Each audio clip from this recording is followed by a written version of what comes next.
Монгол Ардын намын ээлжит 2 дугаар баг хурал өнөөдөр 53% эрсдэлтэйгээр эхэлж үндсэн 2 асуудлыг хэлэлцэн шийдвэрлэж цаг орчим хуралдаа тарлаа. Хурлын гишүүдийн 100% саналаар Монгол Ардын нам Хинтээ аймгийн 42 дугаар тойрогт 10 дугаар сарын 7-ны өдөр болох нөхөн сонгуульд оролцохоор болсноо аль биесээр зарласан юм. За сонгуулийн тухай хууль зааснаар 8 дугаар сарын 8-ны өдрөөс өмнө улс төрийн нам эвслүүд сонгуульд оролцох эсхэ сонгуулийн ерхий хороонд мэдэгдэх ёстой. Энэ хуулийн дагуу өнөөдөр эрх баригч Монгол Ардын нам нөхөн сонгуульд оролцохоор болсноо мэдэгдсэн юм а. За мөн нэр дэвшигчдийг хэрхэн тодруулах журмаач мөн хилцэж баталсан байна.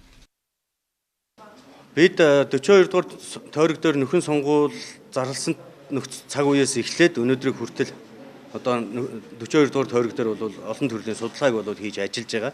Манай намын тухайд 42 дугаар тойргийн нөхөн сонгуул ялах бүрэн бололцоо байгаа. Манай намаас нэр дэвших боломжтой хэд хэдэн хүний нэр бас судалгаагаар гарч ирж байгаа. Төрийн түвшинд ажиллаж байгаа, орон нутгийн түвшинд ажиллаж байгаа. За яг нам улс төрийн ажил хийж байгаа гэдэг хэд хэдэн төвчний хүн бол байгаа. Гэхдээ нэр дэвшилт бол 9 дугаар сарын 4-ний өдөр болно. Тэрнээс өмнө бид одоо бас удаа дараагийн судалгаа хийж нэр дэвшиж ялт байгуулах боломжтой намынхаа мөрийн хөтөлбөрийг хэрэгжүүлж 42 дугаар тойргийг төлөөлөх боломжтой тэр одоо нөхрийг бол дэвшүүлнэ гэж ингэж бол үзэж байгаа. Хинтээ аймагт явагдах нөхөн сонгуультай холбоотойгоор нэр бүхий иргэд үндсэн хуулийн цэцэд гомдол гаргасан. Цэцэн гаргах шийдвэрээс шалтгаалаад нөхөн сонгуул явагдахгүй ч байж мэднэ. Хэрвээ ийм нөхцөл байдал үүссэн тохиолдолд сонгуулийн ерхий хорооны шийдвэрийг хүлээнэ гэдгээ Монгол Ардын намын ерөнхий нарийн бичгийн дарга мэдгдлээ. За цэцтэй холбоотой асуудлыг бас бид анхааралтай ажиглаж байна.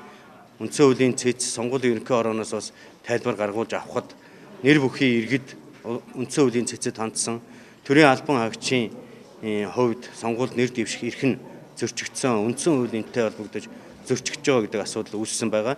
Энэ асуудлыг эцэслэн шийдтэл сонгуульд оролцох бэлтгэлээ Монгол Ардын намын зүгээс хангаад явна гэж ингэж бол зорж байгаа. Тэгээ цэцгийн шийдвэр яаж гарсантай холбогдуулж дараачийн алхмуудыг сонгуулийн ерөнхий хорооны зүгээс хийх байх гэж ингэж бодож байна.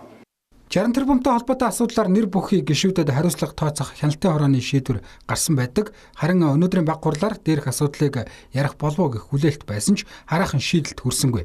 За учир нь хяналтын хорооны шийдвэр ерөнхий нарийн бичгийн даргаад аль биесээр алавжиж ирээгүй байгаа гэдэг тайлбар хэлсэн юм а.